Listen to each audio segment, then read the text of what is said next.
Salut tout le monde, bienvenue en Suisse, bienvenue à Montreux au bord du lac le 31 mars.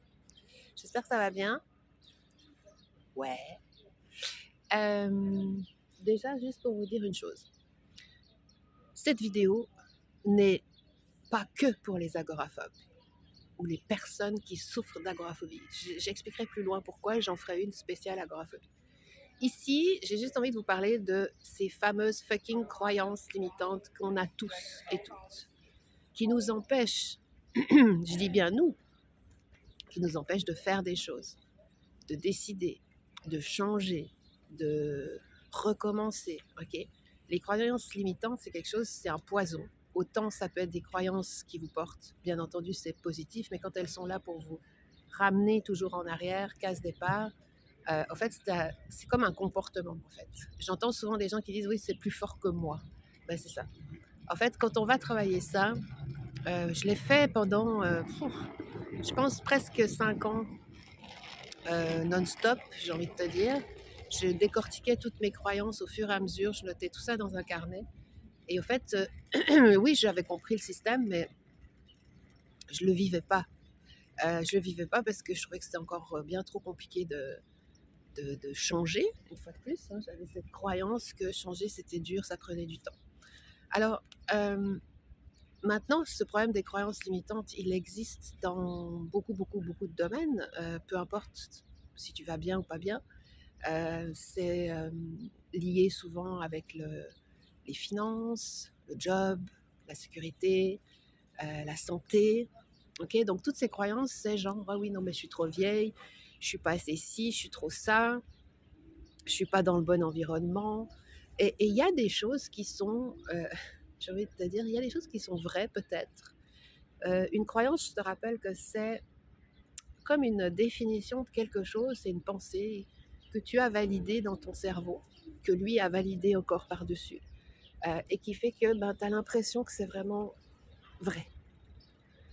Je te donne un exemple. Euh, J'en ai plein. Il faut juste que je choisisse le bon. C'est dur de changer. Ça, c'est le plus courant. C'est dur de changer. Alors oui, c'est dur de changer. Bien sûr que c'est dur de changer. Sinon, tu ne te poserais même pas la question en fait. Mais c'est dur de changer, ça ne veut pas dire que c'est impossible de changer. Tout dépend. Et là, tu bascules comme moi à l'époque sur une deuxième problématique, c'est ton incapacité à te projeter. Te projeter ailleurs, plus loin, dans de bonnes circonstances. Et en fait, tout ça est humain parce que la peur est dessous tout ça. Alors, vous voyez, c'est pas si simple que ça, en fait, de décortiquer un schéma, un comportement. Moi, je trouve ça assez fascinant et je suis parfaitement imparfaite. Je le répète à chaque fois que je parle dans mes newsletters, dans mes vidéos. Ce qui est important juste, c'est de comprendre que personne a la bonne façon de faire. Que chacun fait comme il peut, oui. Ce qui pose problème, et c'est là où j'interviens parce que j'aime ça, c'est quand la personne est coincée dans ses peurs ou coincée dans sa vie professionnelle, personnelle, peu importe, qu'elle a envie vraiment, vraiment, vraiment de, de transcender tout ça, de changer. Ça grouille au fait dans son ventre, sauf qu'elle n'a pas les outils ni l'élan de le faire. Voilà, c'est là où j'interviens. Moi, j'adore appuyer sur les boutons Restart. J'aime bien rentrer dans la tête des gens rapidement, facilement, pour voir où ça bug. Et souvent, c'est toujours au même endroit. C'est oui, mais, j'aimerais, mais. Et en fait, on est tous des êtres humains, ok?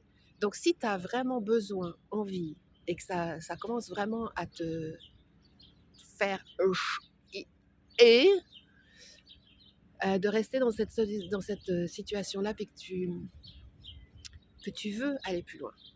Il te faut peut-être juste quelqu'un qui te montre, en fait, comment faire. Et après, tu vas pratiquer. En fait, c'est toujours pareil, en fait. Il n'y a pas de solution magique. Aucune solution n'est magique. Par contre, un accompagnement qui va te permettre de rester focus dans ce que tu veux, qui va te permettre de découvrir ou redécouvrir des trucs qui te pulsent, entre guillemets, vraiment plus loin, Moi, j'aime bien faire ça. Et en fait, pourquoi je suis capable de le faire, c'est parce que euh, quand j'étais agoraphobe, j'avais cette étiquette d'agoraphobe. Puis ça, je ferai une vidéo vraiment là-dessus parce que c'est important. J'avais la capacité de faire plein de choses, sauf que je me suis complètement interdite. Ceux qui reconnaissent montrent. Voilà, voilà.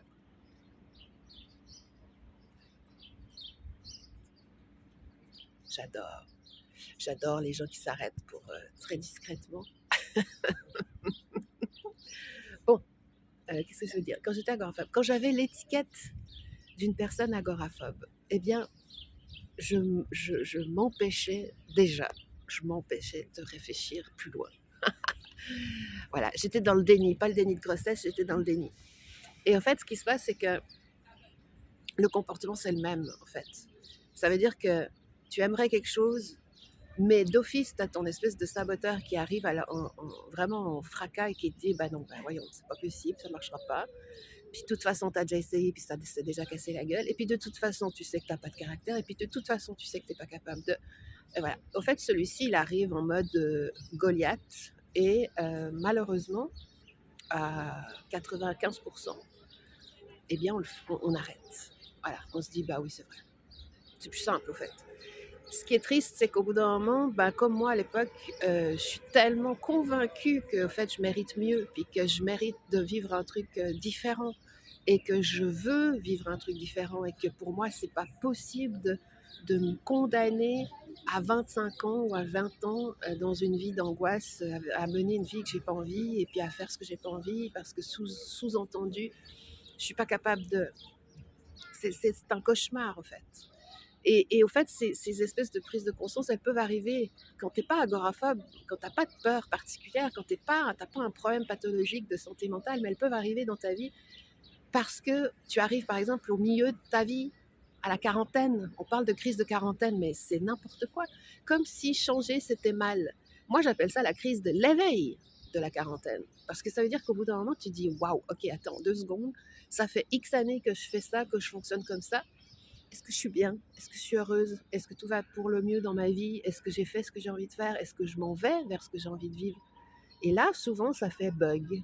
Parce qu'en effet, ben, tu te rends compte que tu as mis de côté pas mal de trucs parce que bah, tu avais peur, parce que c'était pas le bon moment, parce que les enfants étaient petits, parce que blablabla. Et en fait, au bout d'un moment, tu te dis, mais merde, au fait, j'aimerais faire ça. Je sais pas comment faire, mais il faut que je le fasse. Et il y a des gens qui restent dans leurs rêves et qui n'agissent pas pour X raisons. Et il y a ceux qui sont beaucoup plus, j'ai envie de dire, audacieux et qui se disent, non de Dieu, il va falloir quand même que je trouve une solution pour y arriver.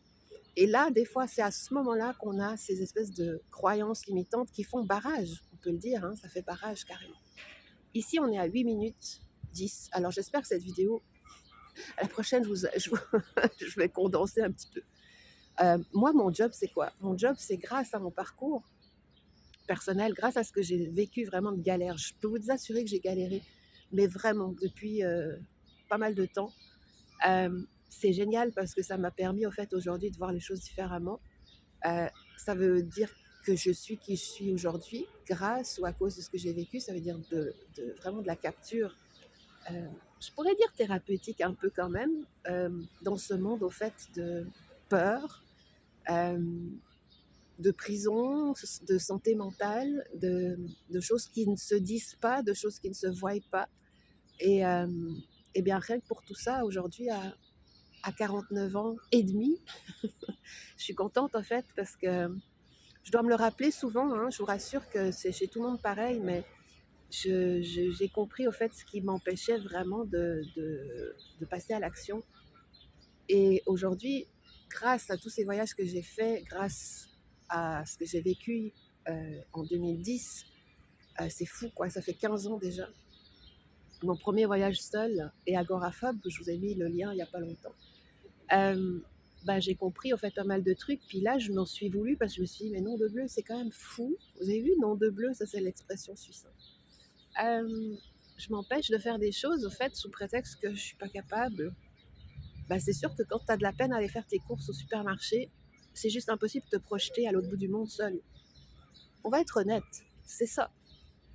Sauf que ce qui va se passer, c'est qu'au bout d'un moment, ben, dans ton cerveau, tu vas commencer à te dire, non mais attends, est-ce que je vais faire endurer ça à mes enfants?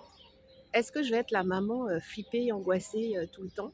Est-ce que je vais leur montrer que la peur, elle prend le dessus? Est-ce que je vais leur montrer au fait que, ben non, la vie, c'est dangereux, puis rester toujours au même endroit, puis les empêcher de partir? Vous savez, ce qui est drôle, une fois, c'est que, enfin, c'est pas drôle, mais j'ai une cliente qui me dit, ah, ça, c'est le coup de massue. Elle était fâchée, en fait. Son enfant, qui était, je crois qu'il avait 17 ans et quelques, qui arrivait presque à ses 18 ans, a décidé de quitter le pays. Je ne sais plus si elle habitait en France ou en Belgique. Et en fait, il a décidé de partir à l'étranger, seul. Mon Dieu, my God. Et en fait, cette pauvre maman, elle s'est retrouvée complètement désemparée. Désemparée parce qu'elle s'est dit, mais comment ça, il part, il m'abandonne, entre guillemets, une femme qui avait des problèmes justement de faire les choses seule et puis de fonctionner seule.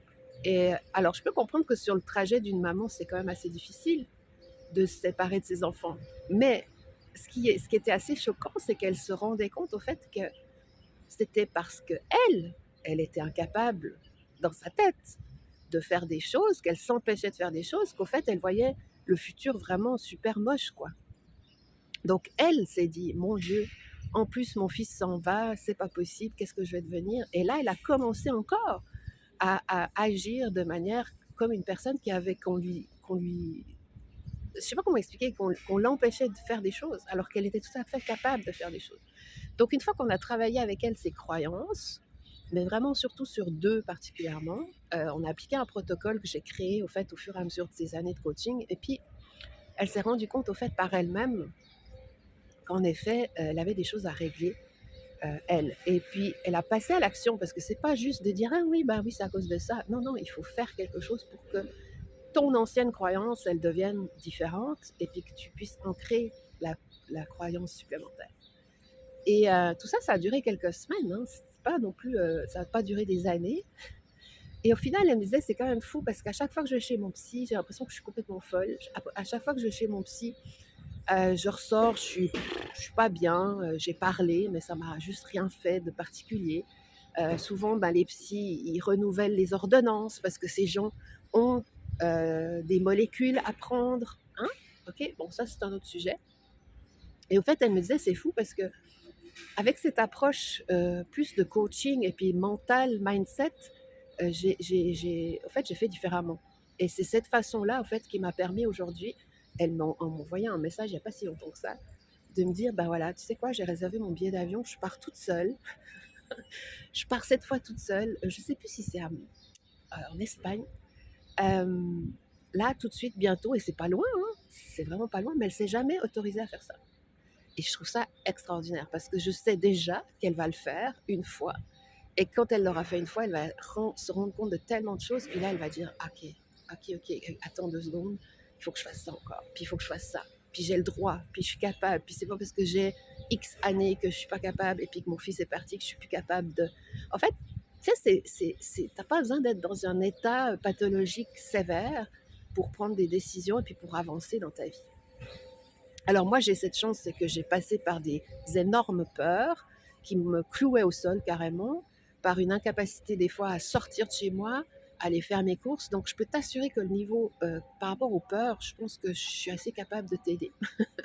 Alors si tu as envie tout simplement qu'on se voie, si tu es en Suisse, on se voit ici, enfin ici, dans ce coin. On peut se voir en présentiel, on peut se voir sur Zoom, ça marche pareil.